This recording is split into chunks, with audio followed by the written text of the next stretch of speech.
S. OP.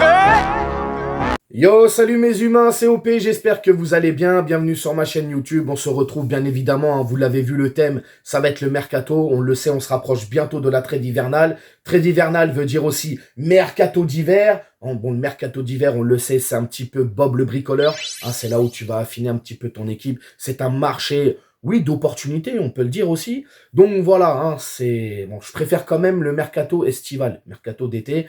Là, voilà, c'est les gros noms, tu m'as compris. Mais bon, mercato d'hiver à ne pas négliger.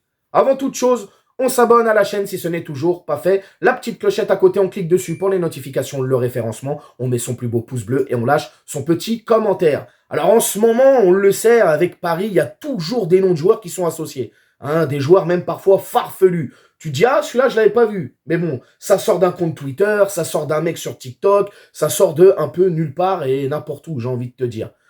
En tout cas, il y a des noms en ce moment qui ressortent pas mal. Moi, vous savez, les gars, je suis transparent avec vous, j'ai une méthode de travail. Alors, quand je dis méthode de travail, en toute humilité, hein, les gars, c'est comme ça que je fonctionne, j'aime bien travailler comme ça.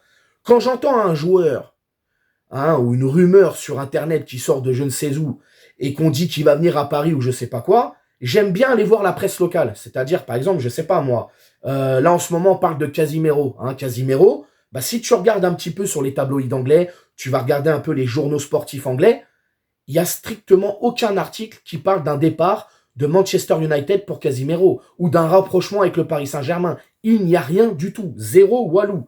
Donc, là, tu te dis, tu peux dormir sur tes deux oreilles. Il n'y a rien, donc c'est vraiment qu'une rumeur, une fake news. Maintenant, avoir envie qu'ils viennent, ça c'est autre chose, bien évidemment.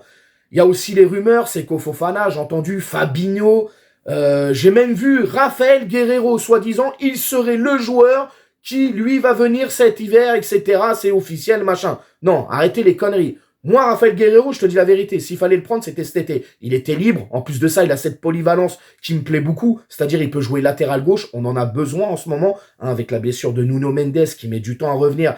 Et là, on n'est pas avant février-mars, peut-être. Bon, il y a Lucas Hernandez qui fait quand même le boulot. Il y a Mukiele aussi qui peut pallier dans la rotation, etc. et qui, lui, est plutôt bon. Mais il nous faut quand même quelqu'un de métier, je pense.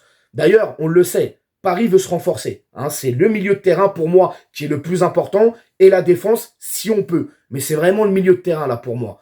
L'attaque, on est plutôt tranquille, j'ai envie de te dire. Donc, Guerreiro, c'était cet été qu'il fallait le faire. Malheureusement pour moi en tout cas, il a préféré aller du côté du Bayern. Je le vois pas quitter le Bayern à 6 mois là pour venir au Paris Saint-Germain. Faut arrêter les conneries. Et là, encore une fois, quand tu regardes à la presse allemande, il n'y a rien du tout qui dit que Guerreiro veut partir ou quoi que ce soit, ou un rapprochement avec le PSG. Donc, arrêtez les mensonges, arrêtez les conneries. En tout cas, au milieu de terrain, il nous faut des renforts. Mais qui comme renfort? Parce que il y a beaucoup de joueurs potentiellement qui peuvent venir au milieu de terrain au Paris Saint-Germain. Beaucoup de joueurs aussi qui sont en fin de contrat. Mais fin de contrat cet été. Ça veut dire que si là, tu dois ramener des joueurs en fin de contrat cet été, tu dois lâcher une indemnité de transfert. Et une indemnité de transfert pour un joueur à qui il reste 6 mois de contrat, moi, ça m'embête un petit peu, j'ai envie de te dire, et je comprendrais pas non plus la mentalité et la façon de travailler là sur ce mercato du Paris Saint-Germain. Ce serait plutôt bizarre. Il y a Rabiot, hein, Rabiot, on sait qu'il est en fin de contrat, mais Rabiot, paraît-il qu'en tout cas, il va reprolonger avec la Juve. Il a même mis justement un petit message sur ses réseaux sociaux en disant « Je reste ici » ou je ne sais quoi. Donc, c'est plutôt bien parti pour une prolongation avec la Juve. Nous avons Seko Fofana, apparemment, qui aimerait revenir en Europe, de ce que j'ai entendu. Fabinho, maintenant, ces joueurs-là jouent en Arabie Saoudite. Hein, ils sont gracieusement payés. Quand je dis gracieusement, c'est énormément payé, en tout cas, parce que c'est pas vraiment le terme, gracieusement. Mais en tout cas, ils sont extrêmement bien payés. Tu vas faire quoi? Tu vas leur donner le même salaire qu'ils ont là-bas, à Paris? Sachant que Luis Campos a complètement modifié cette politique-là de l'oseille à outrance, justement avec des paliers dans les contrats, etc.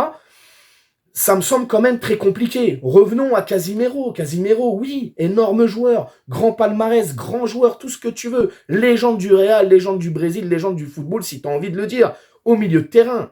Mais là, il est vieillissant, il se blesse un petit peu plus maintenant, ce qui est normal aussi avec l'âge. On l'a vu, hein, sa tête, là, il ressemble à un pitbull, frérot. Il est gonflé de partout. On dirait qu'ils lui ont injecté de la testostérone ou je sais pas quoi. Bon, bref, moi, ça m'enchante pas trop, je vais pas vous mentir. Maintenant, le PSG, on le sait, ils sont dans une dynamique où Justement, dans le recrutement, ils veulent recruter jeunes, fort potentiel, avec bien évidemment à la revente une plus-value, etc. C'est le business, c'est comme ça. Le seul pour l'instant où on sait que c'est plutôt bien parti, c'est ce jeune Brésilien Moscardo, qui lui normalement va rejoindre le Paris Saint-Germain cet hiver, mais restera en prêt du côté des Corinthians et rejoindra le club de la capitale que cet été. Donc voilà. Maintenant là, les opportunités de marché, oui, il va falloir creuser, Là, mais là, le problème c'est ça, c'est que il n'y a pas forcément de noms qui ressortent. Est-ce que Paris va nous faire une surprise ou deux? Je ne sais pas. Est-ce que Paris peut aller nous dénicher quelques joueurs bien connus du public football? Là aussi, c'est un mystère. Mais en tout cas, quoi qu'il arrive, il faut vraiment se renforcer. Je ne sais pas ce que vous en pensez, vous. Vous allez me dire justement dans les commentaires. Quel joueur vous trouveriez, en tout cas, compatible avec ce Paris Saint-Germain-là? Quel joueur peut nous ramener un second souffle au milieu de terrain? Quel joueur peut nous ramener la grinta aussi? Parce que après, ça va dépendre de quel milieu de terrain, quel style de milieu de terrain le Paris Saint-Germain veut. Est-ce qu'ils veulent un playmaker? Moi, pour moi, c'est ce qu'il faut. Il faut, je pense, un numéro 10, en tout cas un créatif, et un chien de la casse, un mec qui court et qui ratisse tous les ballons. Voilà. Pour moi, l'équilibre, il est là, je pense. Parce que si tu ramènes deux récupérateurs, deux créateurs, c'est pas bon. Je pense qu'il faut un équilibre, comme je viens de te le dire. Mais maintenant, c'est des joueurs qui coûtent cher. Et en tout cas, c'est un certain coût. Et encore une fois, je le répète, pourquoi aller chercher des joueurs qui sont en fin de contrat cet été, les ramener maintenant cet hiver, en payant une indemnité de transfert, sachant qu'ils sont libres dès cet été? Moi, j'ai du mal avec ça. Après, si ça se passe comme ça, je ne comprendrai pas, moi, personnellement. Mais bon, après, c'est le football, hein, on peut rien y faire, les gars. En tout cas, quoi qu'il arrive, il y a pas mal de noms qui ressortent. Faut faire attention un petit peu aussi, les gars, hein, ne pas tomber dans le piège à chaque fois, parce que beaucoup de gens viennent me voir, ouais, OP, t'as entendu ça?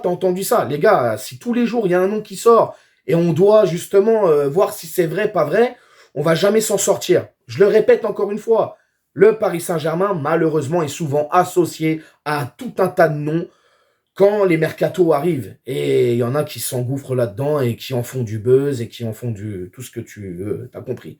Donc voilà, en tout cas, quoi qu'il arrive, et ce qui est sûr, c'est que le Paris Saint-Germain va se renforcer.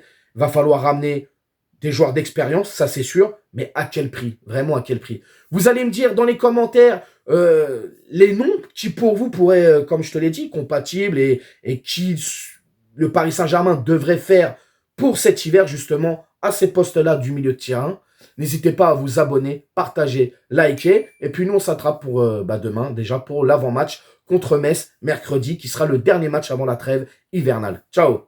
On t'a fait une Lugano, c'est que tu t'es pris une banane. Pas de gauche à la néné, nettoyeur de lucarne, nique sa mère, les foutiques, c'est Lutèce que j'incarne.